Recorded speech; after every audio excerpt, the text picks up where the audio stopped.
Okay, so as you probably all know, this is pre-departure orientation part 3, all sorts of excitement. Most of our returnees have to come in a little bit late today because I have various classes going on. Let's see, we have Kevin for sure. Do you want to introduce yourself, Kevin? Yeah, Kevin. Going to Rudy.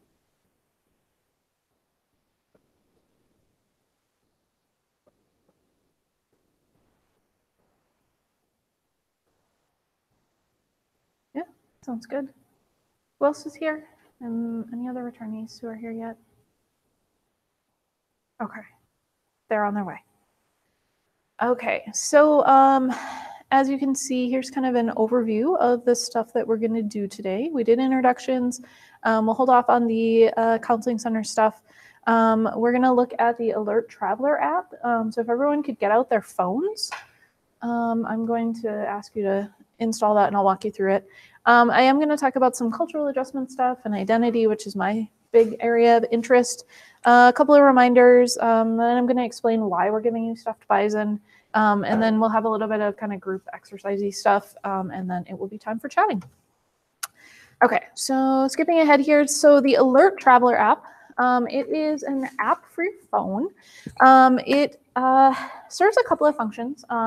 It's really intended to kind of empower you guys to have information about things if any major situations come up, and then also to have a really quick and easy way to communicate with our office if there were to be any emergencies. Hopefully outside of the useful information that it provides to you as far as planning for going abroad, you'll never have a use for it, but I think that it's really valuable to have. So what it does is it will pull information on the program that you're going on to give you access to information about the place that you'll be at. It can also use GPS to like see, oh, you went on like this trip over the weekend, you're going to someplace else, and pull up information about that country there. And then it can also pop up notices if there's any major things that are happening.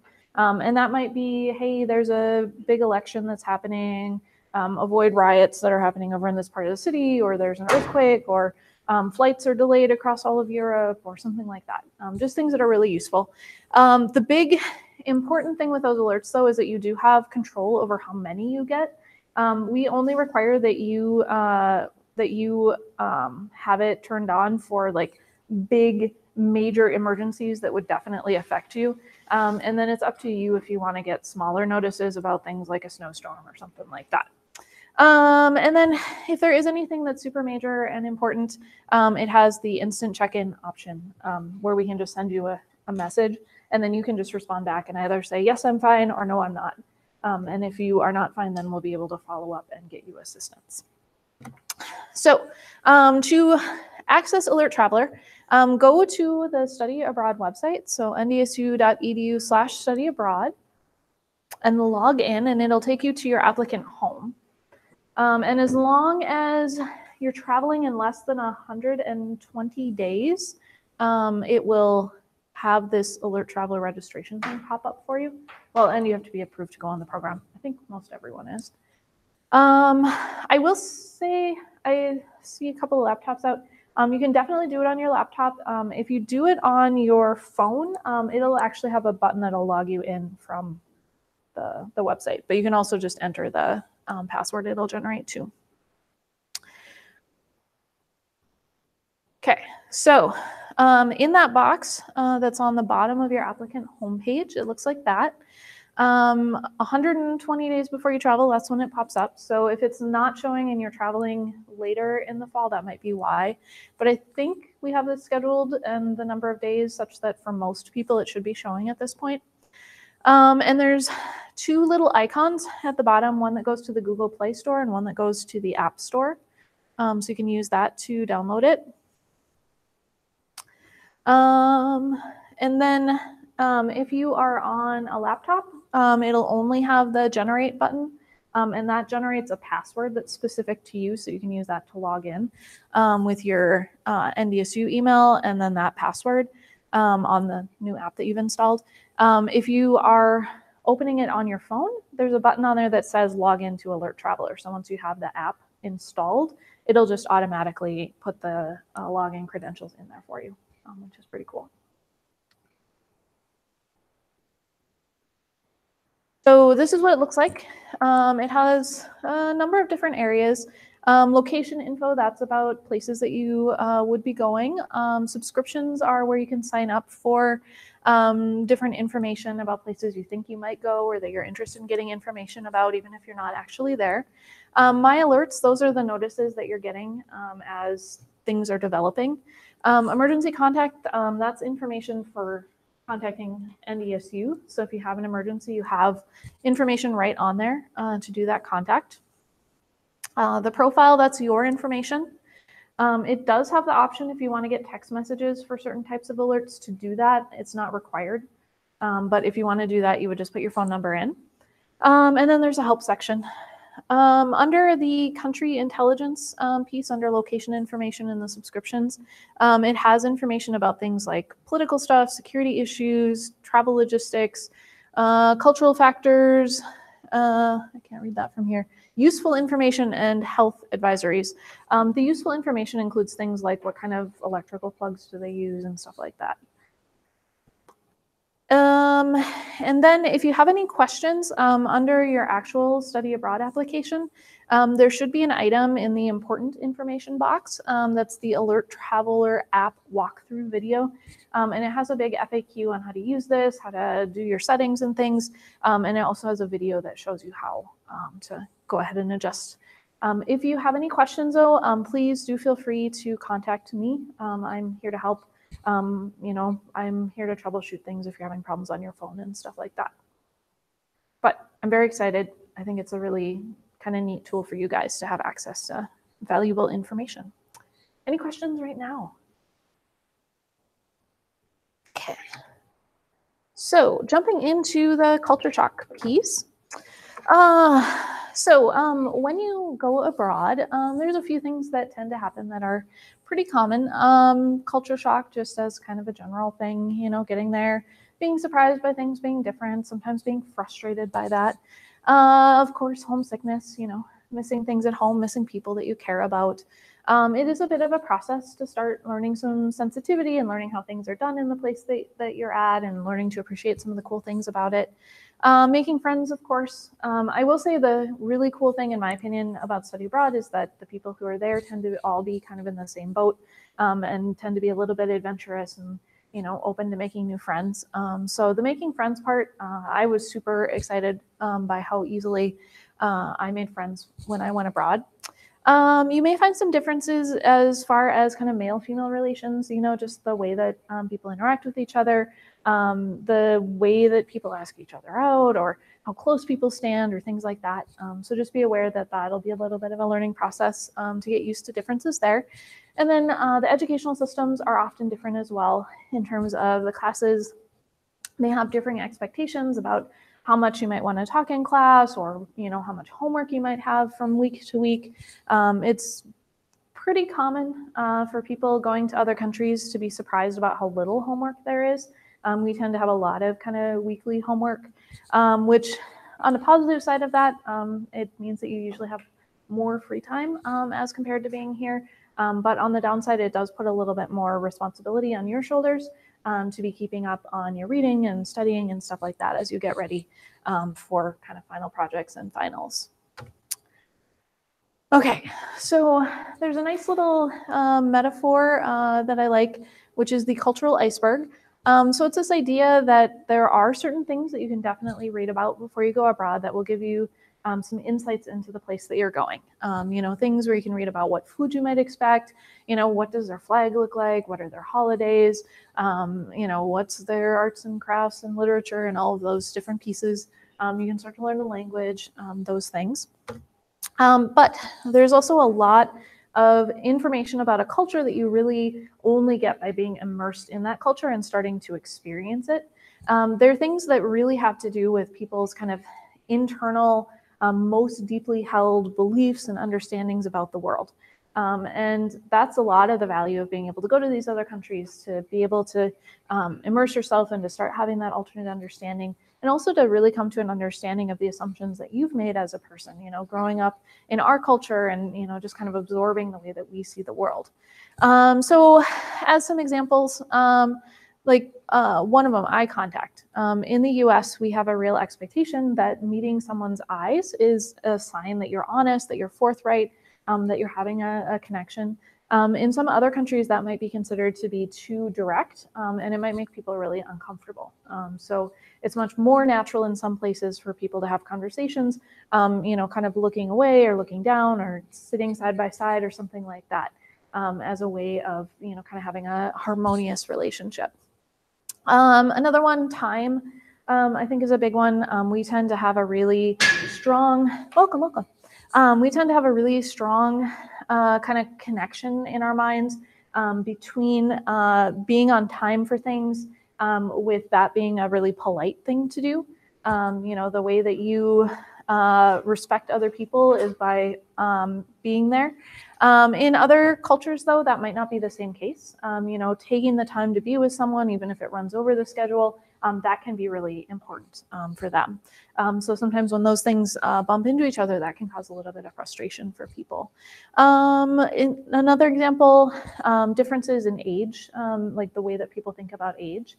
We tend to be really appreciative of people being more youthful and younger, and, you know, like there's this idealism about people in Hollywood, you know, being young and beautiful, and, you know, like that's kind of the ideal beauty, right? But in other cultures, they might have a lot of respect for people who are older, the knowledge that they've accumulated and things like that. You know, they just have a very different perspective on what the value is of a particular person's age. So one, I guess, kind of image that I thought was useful and that I'm going to come back to in a couple of minutes is this idea that you can kind of break down pieces of you into this model. So you have some things that are really core to you, right? Like your beliefs and your values, the way that you see the world. That's kind of your internal, most important pieces. And you may not even necessarily be aware of all of these things just because they are so personal and so tied to your outlook. But you also have things like artifacts and behaviors. So that's like the clothes you wear, the things you carry, the stuff that you do, which often are a way of expressing those beliefs and values in kind of an indirect way to other people. So I personally find questions of identity and how they're tied to our social context to be extremely interesting. So one thing that you may become a little bit more aware of when you're abroad, though, is some things that you kind of take for granted in terms of who you are and how you think of yourself. So when you think of the question of who are you, there are going to be different pieces that people might use to describe you or that you might use to describe yourself. And some of these pieces may be really, really important to you, and other parts you really don't care. Like they don't seem significant at all. I'm guessing most people care about their name, right? If somebody's calling you just like the blatantly wrong name, you feel a little bit like, okay, you don't know who I am, right? You may or may not feel super invested in your age, but maybe you do feel really strongly about being a college student. I would say for a lot of people, their gender identity, it really depends on how much, conflict they've run into in terms of that, or like expectations that either fit or don't fit with things that you're comfortable with doing. One thing that's kind of interesting is some of these, it really depends on how much you tend to think of them as the default. So the gender identity, the race and ethnicity, language, sexual orientation, abilities. If you are really in a culture that assumes that that is the norm, you may not even think about some of those pieces. Versus if you are in a group that's maybe a bit smaller in that particular culture, you're going to start to notice those a lot more. And then when you're abroad, some things to just kind of keep in mind. You may find that some of those aspects end up meaning something a little bit different in the country that you're in. So going back to that age example, being a college student in the US might be a different there might be a different cultural concept for that than being a college student in another country, right? They may have different associations with how independent you're supposed to be or the types of things you're supposed to do, whether you live at home or not, whether you work or not. all those different pieces that go into the way that people perceive you. And then in the context of that, what do the others that you meet that have similarities to you, what do they think about what that means for them, right? And then if they think about themselves differently, even though you're in the same group, how does that impact how they see you? And then kind of continuing that, if you're interacting with a lot of people who think of you differently, is that going to affect how you think about yourself as well? And then as far as identity stuff goes, you kind of think a little bit about, what parts of your identity are things that are visible, right? Like, there are certain things that often men versus women will do or wear that will express to other people that they are a particular gender. Or there may be things that people will assume about you that you are talking about or expressing that you don't necessarily realize that you're communicating to other people. And then are there things that you think are really important that you want to communicate in a particular way? And how are you going to be able to communicate that with people? There are different tools in terms of language. There's clothes, makeup, props, things, posture, gestures, that sort of thing that you can use to communicate that. So American tourists, right? There's a lot of stereotypes about what an American can be. One thing to kind of think about too in terms of clothing and things that you'll carry that may or may not communicate a certain identity. Americans tend to wear clothes that are brighter in color than in a lot of other countries. And we also tend to wear a lot more things with words on them, things like NDSU wear and stuff like that, which not to say that it's in any way bad to be American, but just what you're choosing to wear may communicate to people that you are. So, just to kind of be aware of the impact of things that you're doing when you are out and about. Okay, as far as culture shock goes, there's a couple of stages. The first stage is euphoria. So it's this idea of you get abroad, everything's awesome, it's so exciting, this is amazing, I can't believe that I'm here and this is the best. But eventually things get a little frustrating and things aren't what you expect, or you can't get this thing, or there's some sort of communication issue, or you're just frustrated and tired. Why is everything like this? This is so annoying. Okay, and then eventually start to adjust, you get used to things get better as they go. And over time, you adapt. But of course, it's not that simple. Here's a chart that kind of shows a little bit more of the ups and downs.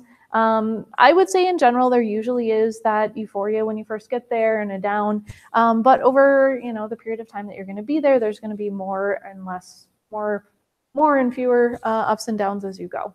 Over time, you will more or less kind of balance out there, but don't be hard on yourself if you just have days where you're frustrated and things are annoying. Okay, it's very much a normal part of it. If you are running into culture shock, some of the symptoms of that are things like being homesick, really missing the way things are back at home. Boredom, I just don't know what to do. I'm just hanging out in my room. I really don't want to go places. I'm really tired. I am eating everything, or I'm eating nothing, or I'm drinking a lot, or just everything is super irritating to me.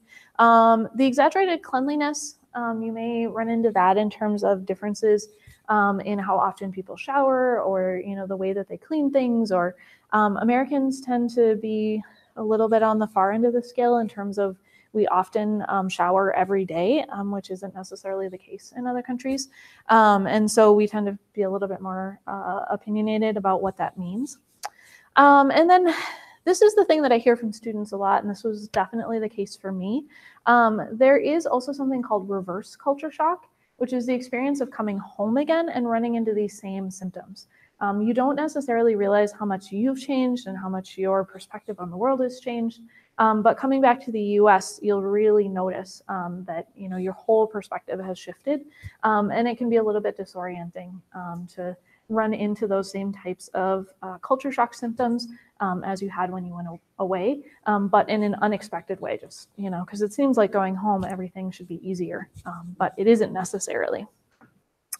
Okay, so going back to my chart, where I had the beliefs and values. Hello, welcome. The beliefs and values and the artifacts and behaviors. When you run into something that is different from yours, your behavior, it's usually pretty easy to go, oh, that's interesting, right? So like if you go to a country where people bow instead of shake hands, right? Like that can be interesting. Or if you go to some place where everyone dresses slightly differently, you can say, oh, okay, this is a different thing. I see this. That's cool. But on the other hand, if you run into somebody who has just very different beliefs and values and those things start to butt heads, that's when you start to get irritable.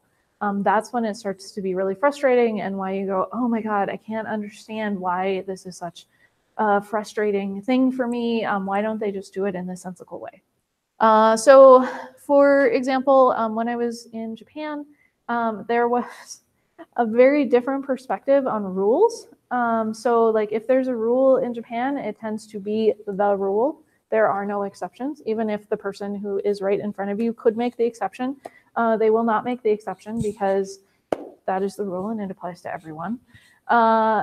When I was coming back from Japan, I ended up having a bit of frustration in terms of my carry-on suitcase had wheels on it, and they had decided at the airport that they weren't accepting carry-ons that had wheels, and so I ended up having a big disagreement with the person who was there. It wasn't information that was on the website, it was just an arbitrary rule they had decided. And it was a heavy suitcase, and yeah, so it was a lot of back and forth. When I got back to the US and went through getting checked in for my next flight, first of all, there were no issues with the carry-on, and second of all, the suitcase that was overweight, the person just lifted it up, said, oh, this feels like it's about 75 pounds, slapped a heavy sticker on it and threw it on the thing, which was much more the expectation that I had had initially. So the one was really frustrating for me and the one seemed super logical and natural to me. But that doesn't necessarily mean that one or the other is a right or a wrong way to approach these things. It just means that they're a difference in kind of our perspectives and our beliefs and values. So I was frustrated, but it was really more an expression of me rather than necessarily being something wrong with what the other person was doing. So in terms of your experience abroad, you can kind of loosely group the experiences that you may have into 3 categories. I would expect you'll spend a good chunk of your time abroad in a comfort zone, you know, where things are just fun and awesome and everything is enjoyable and you're seeing new things and it's a party and you're hanging out with other Americans maybe and stuff like that. And that's good, you know, that's giving you an opportunity to do things and to really enjoy them. You're also going to have times where things are maybe a little bit frustrating or you really don't necessarily know what to do, or you know, you're kind of wrestling with the language barrier, or you're having to go into a situation that you're not necessarily super familiar with. And you know, those are times where it's not the easiest, but I really encourage you to try to have as many of those as possible, because those are really going to be the opportunities where you're going to grow and you're going to learn new things. But there is also the panic zone. The panic zone is that I'm freaking out. I don't know how to handle this. Everything is the worst. And please, you know, have confidence that you can ask for help if you're ever in those types of situations. So please feel free to contact the program coordinators on the other side. Please feel free to contact me. Please feel free to talk to your friends, talk to your family. People are there to support you. You know, and when I say panic zone, I don't necessarily mean like it was dangerous or anything like that. I just mean there might be times where things are just frustrating and you're not sure what to do and you just need to talk to someone. So try to stick somewhere in the learning zone. You know, you'll spend a good amount of time in the comfort zone, and then just be aware that the panic zone is an area where you can get support to help you. Okay, so as far as getting preparing here, some things to do, know to expect some frustration at some points. Research, read about the country that you're going to. One thing that I think is kind of neat is to look up blogs of students who have been to the particular places that you're going, because sometimes they'll have really interesting observations or ideas of things that you could do.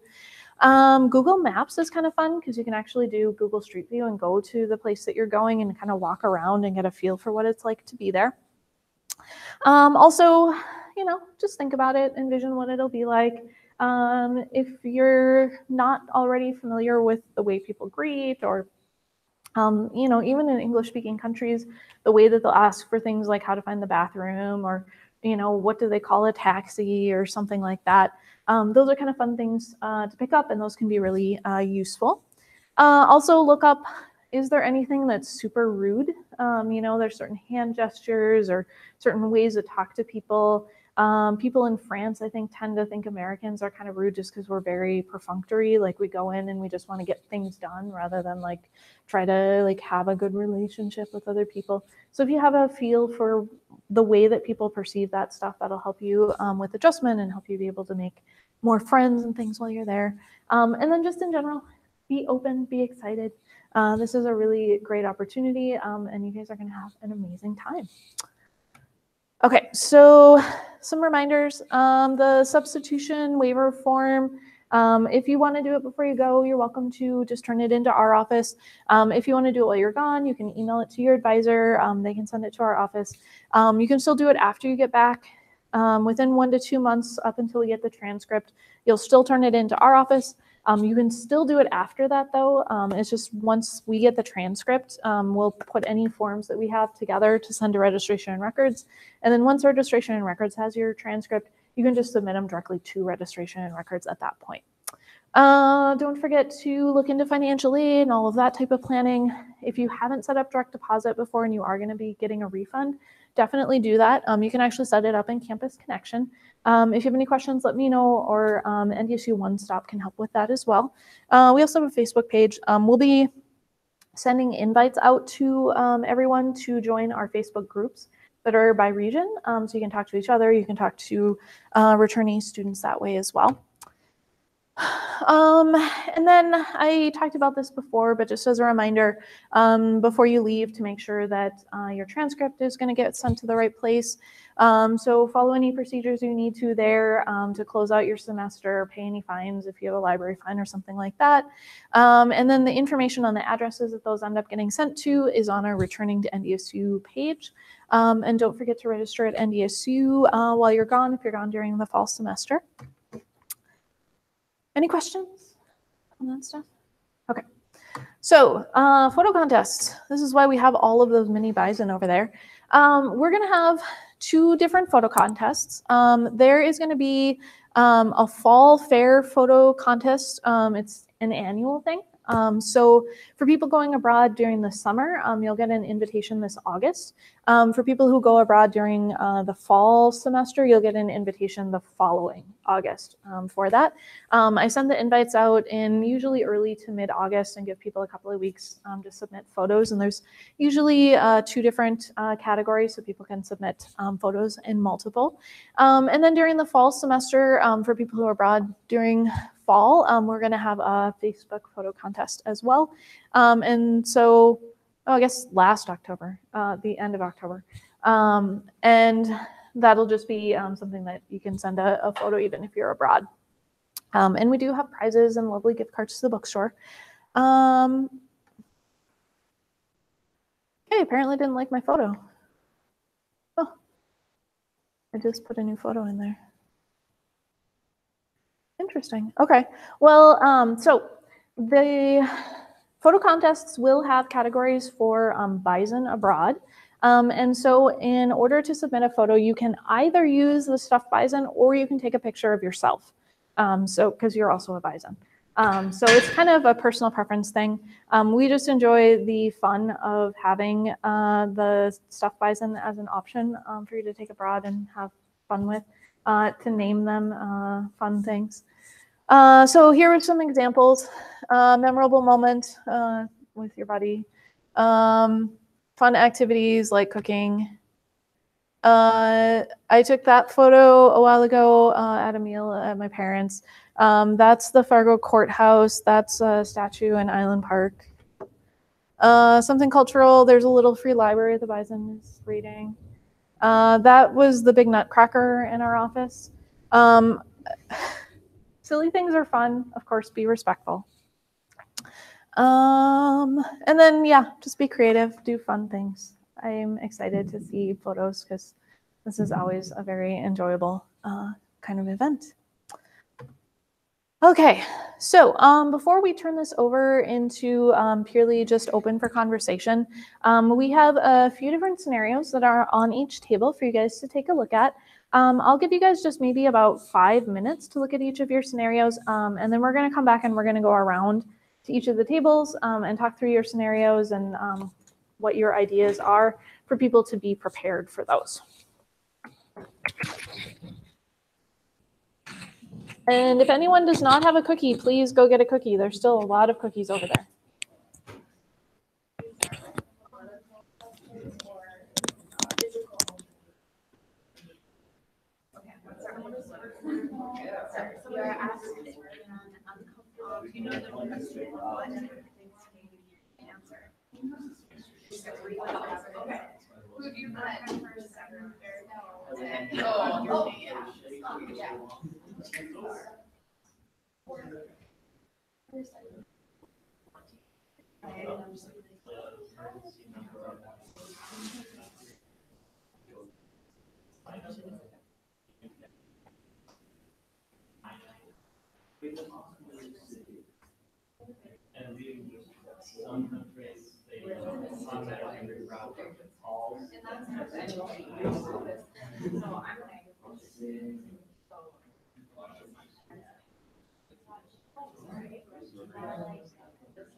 I feel like our politics right now, though, like,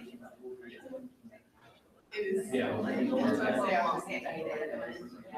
Well, and that's why I would say yeah, that's true. And I mean, the most the American media skews the stuff that happens in America. So imagine what. Yeah. What are they getting? What are they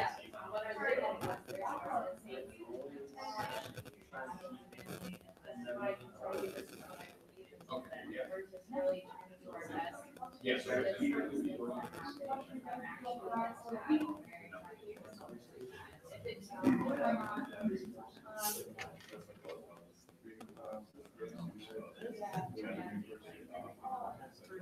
feel like that's kind of the scenario that we're trying to because I know my sister likes to travel, like I said, and she has like not a lot of friends who are really frustrated with Americans because they're like not politically educated. So it's kind of scary to be like, I don't know, like I don't, or whatever. I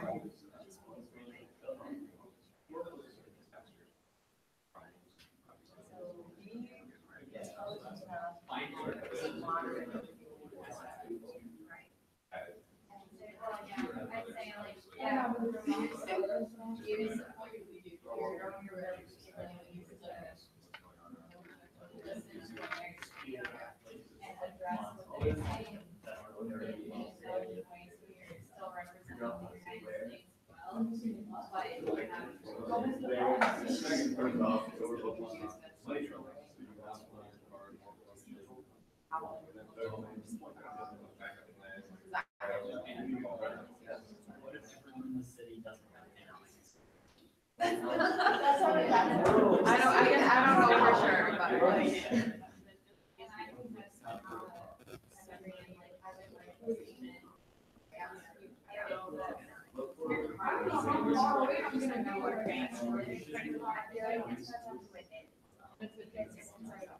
Someone that you're like, or like,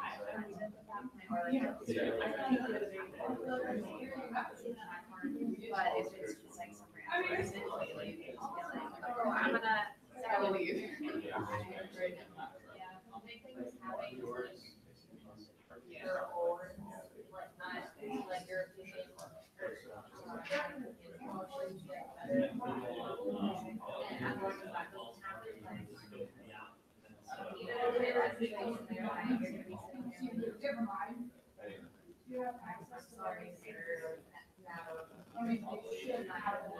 This actually. Political question, they're not gonna.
Yeah, yeah. It was a really scary situation, but like, it was like, yeah, it was so.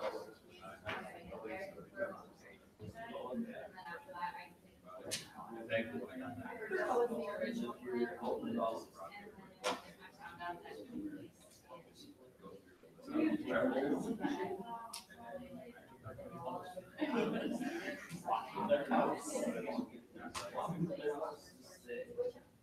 Just an example.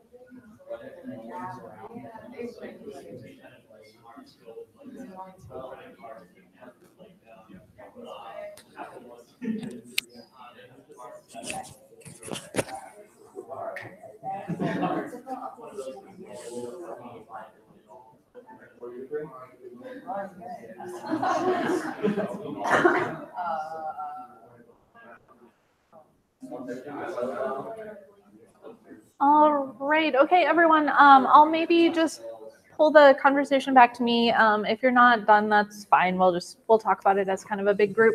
I just want to kind of get through our scenarios so that you guys can get to just freeform talking as you wish. Okay, so who had scenario 1? Anyone? Scenario 1, the lost luggage. Okay, what did you guys think of? So, how to prepare in advance is be like a Boy Scout. Mm-hmm. At least have a day worth of stuff Mm-hmm. in the backpack that you hold on to. Mm-hmm. Mm-hmm. Yep. Enough stuff to get you through.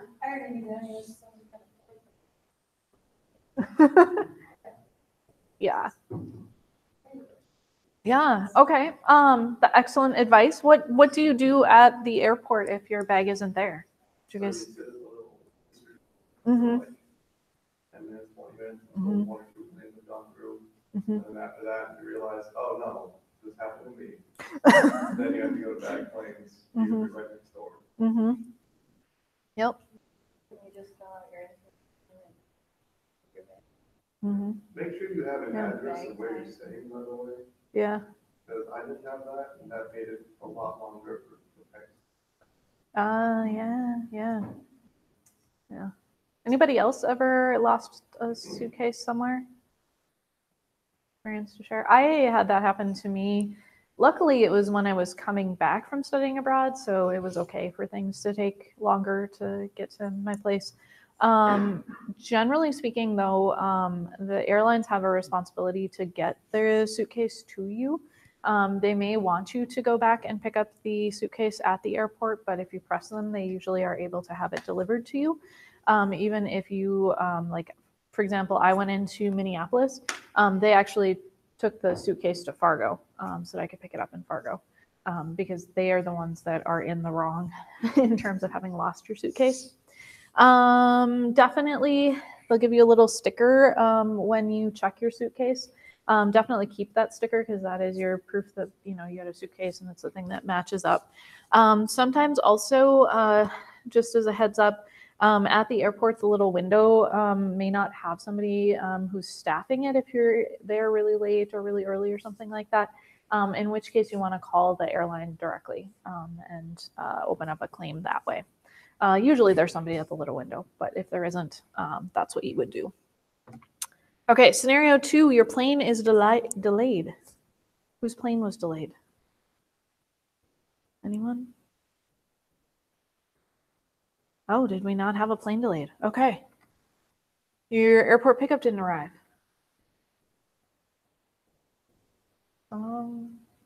Okay, what did you guys? A lot of them just sort of prepared beforehand, so know where you're going, know the exact times of where you are supposed to be. Mm-hmm.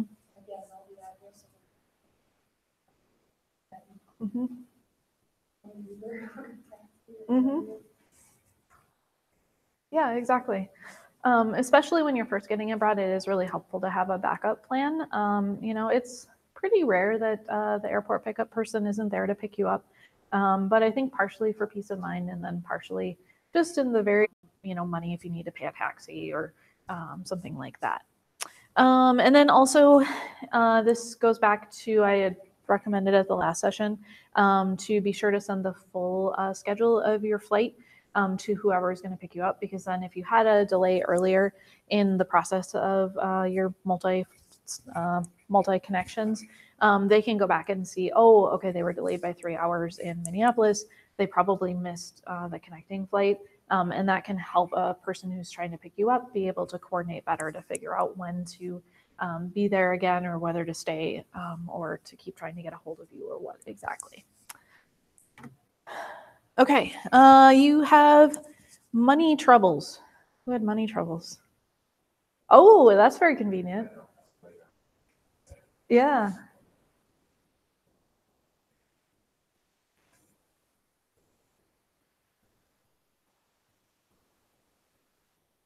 Bring extra cards with just preferably credit cards in case if one of them gets stolen, so they have lower fraud liability. Yes. Yeah, and if something does happen, it's important not to panic. The rest of the room just context. When I was in Italy, my first trip, my number got stolen. That was my bills back home, got up and $50.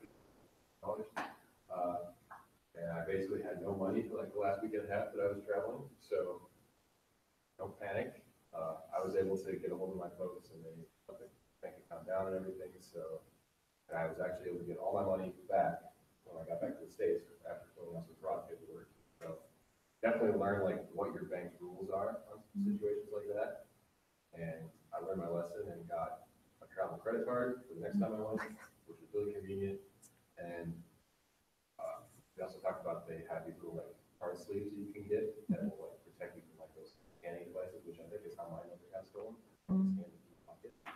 So they're like actually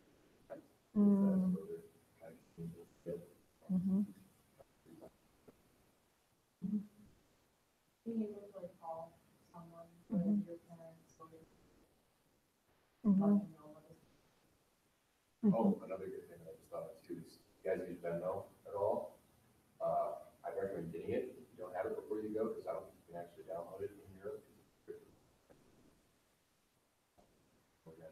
But if you do have it before you go, you can actually, your parents can Venmo you money in emergency situations.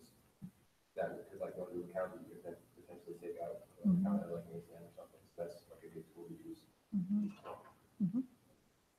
Welcome. Yeah. To piggyback on that, there are different rules as far as debit cards versus credit cards. And credit cards are nice in that it's like theoretical money that's being stolen versus a checking account, it's actual money being stolen. So that's another good reason if you're able to and interested in getting a credit card to use that while you're abroad. The debit card is really awesome for being able to take out cash. It's a lot less expensive to do that versus doing a cash advance off of a credit card, which can be quite expensive. But in terms of things that you can charge, the credit card tends to be much more secure and much safer. What I did with credit card. Like the first credit card that I ever did, my dad actually got it under his credit card account, so it was part of my name on it, but it was still under his account. So everything was charged on it. It was what we got, and then I just back. So that's one way you could do it. Yeah. Another thing too, some of the systems like Apple Pay, for example, are accepted in other countries, and that's also really secure because when you use it, it generates a single-use number for the purpose of that. So they literally can't steal a number to reuse that. So you could look into different types of like Android Pay or Apple Pay and see if they're accepted in the country that you're going to be going to, because that might be a good option as well to use. Okay, you get lost in a new city. Oh, how was that? What did you guys think? We sort of talked specifically about the places we were going. So in Japan, specifically in the larger cities there, we were talking about how the late and nobody is around and don't speak the language is kind of hard to find. But talked about how because both cities use subways, finding subway stations, knowing where stations are, and then being able to find like your stop, like basically the hub where you would be that's closest to where you were trying to get to. And that's the information that you should really have, and then you can use the information. Yeah, super handy. I love trains. I haven't said that before. Yeah, and other things, I guess, having a little bit of backup cash or forms of payment, so you could potentially use public transportation or get a taxi or whatever, depending on what is the best method in the particular location that you're at. Taxis aren't always the best, depending on where you are. Places that you would look for to offer help, like stores and things like that often are good places to go in. I know that's kind of an obvious statement, but if there are any stores, going in and talking to the staff that are inside, they're usually pretty safe people in terms of offering assistance. Like women with baby carriages, like right? There might just be different people to look around and look for people that seem like they might be safe people to ask for assistance.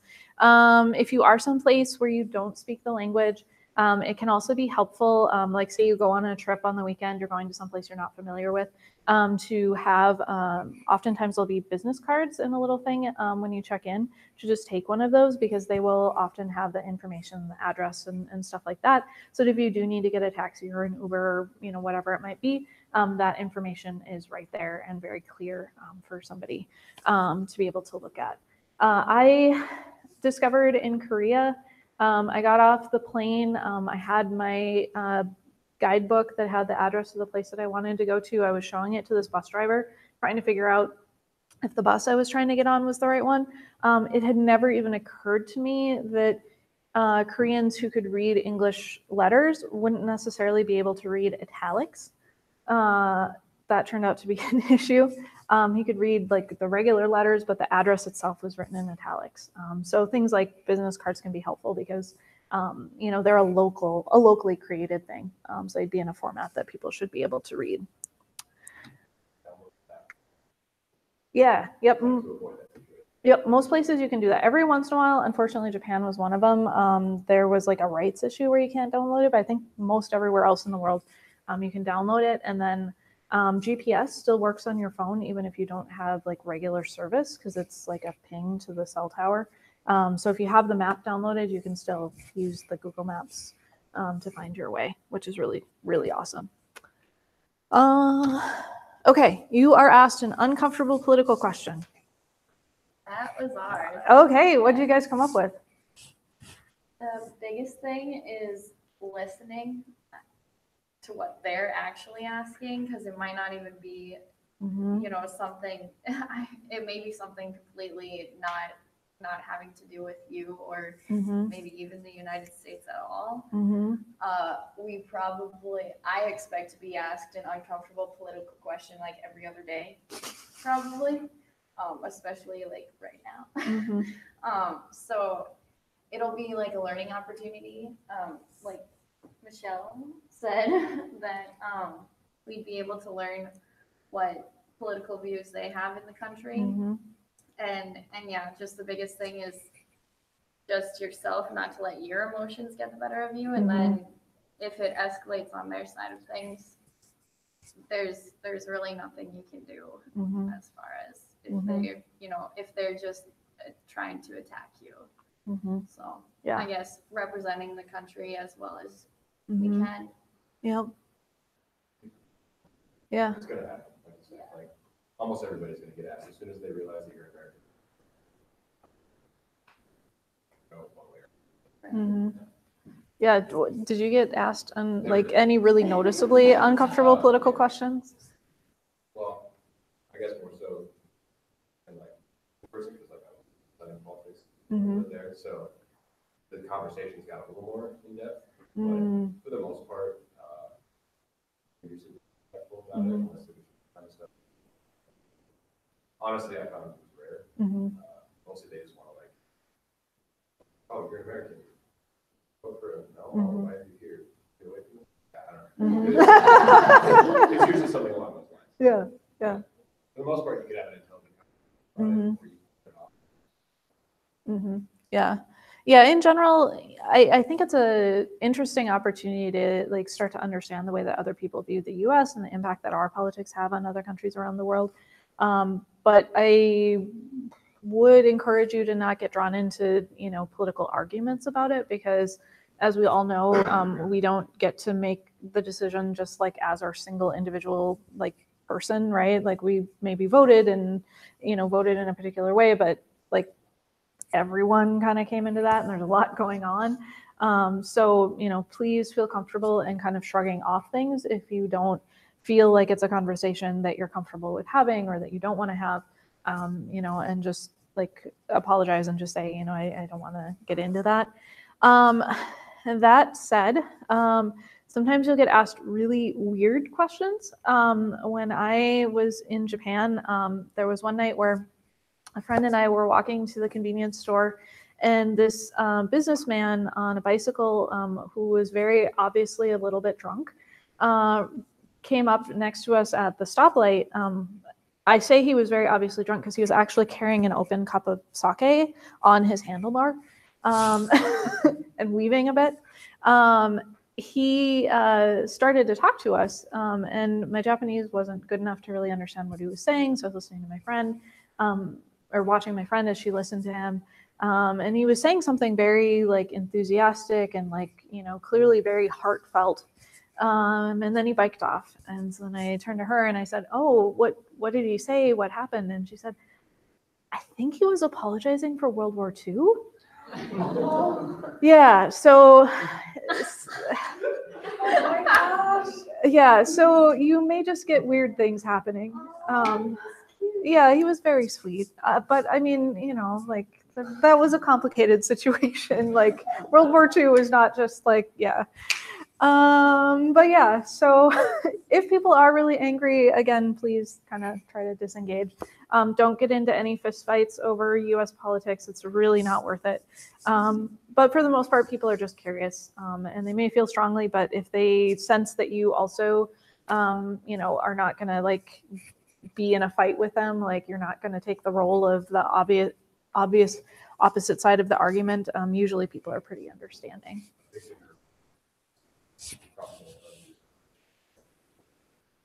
They know more about American politics Mm-hmm. because a lot of the times they pay more attention because it affects them.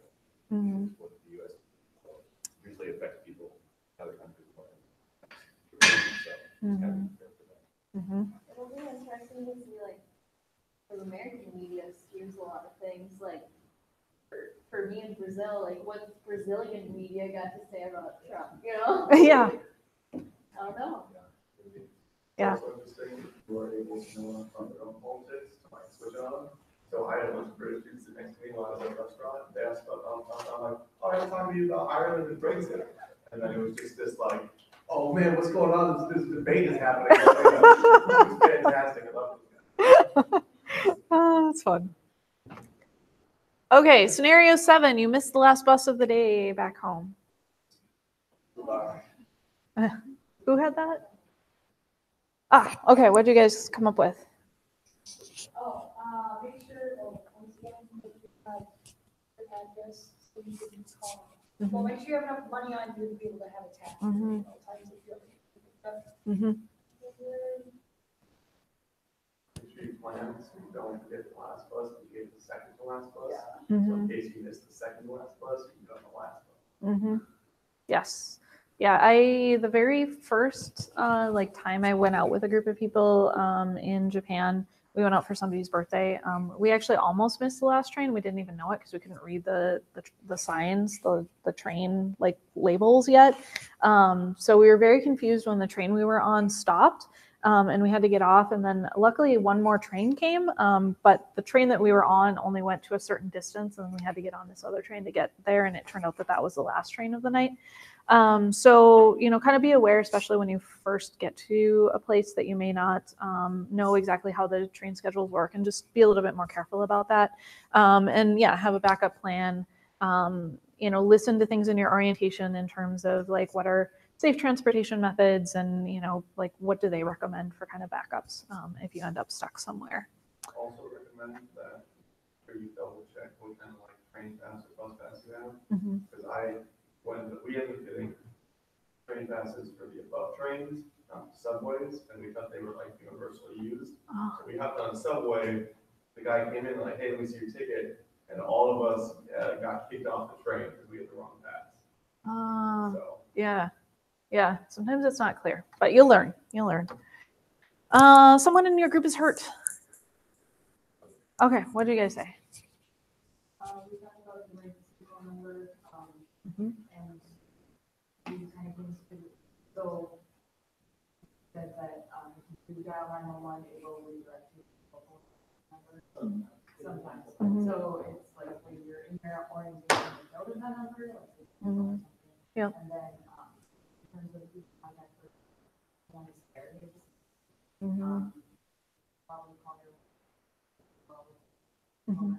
so, Mhm. because it would be someone presumably Mhm. associated with it, or at least with. Yeah. And then second would be staying, Mhm. homestay, Mhm. you have that information. Mhm. And Mhm. Mhm. Spot on. That's awesome. The only thing I have to add is that the Alert Traveler app that I trust everyone has now downloaded and installed also has emergency numbers in it. So it can pull up the information if you aren't sure what the emergency number is. And it has a thing you can just click on to dial that too. So that can be handy. Physical altercation. Okay, you guys just started it, right? But when we came back, did you guys have any thoughts you wanted to share?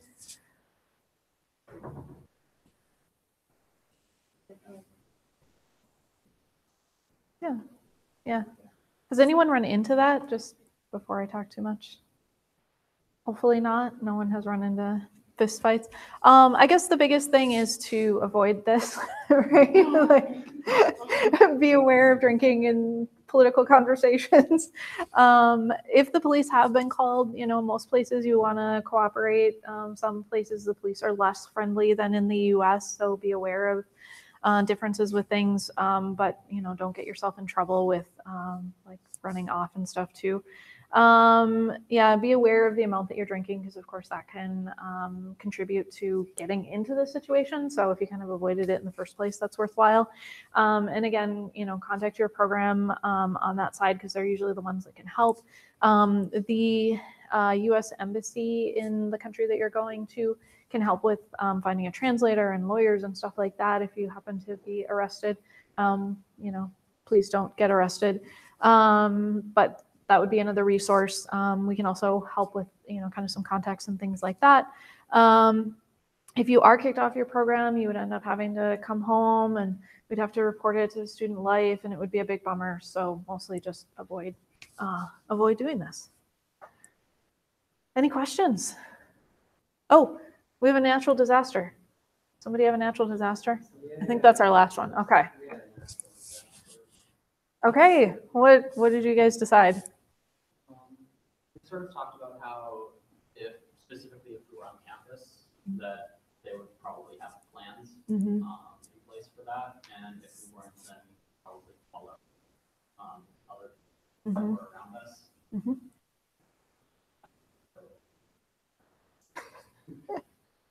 For people that you'd want to contact, you'd probably want to contact. If you weren't around like campus, then you probably want to contact. And then probably let them know that. Yeah. Yeah. And then you can probably. Yes. Alert traveler. Woohoo. Yeah, it should give you information about what's going on with that too, with things. It's pretty rare, but every once in a while, like Japan had an earthquake, a while back.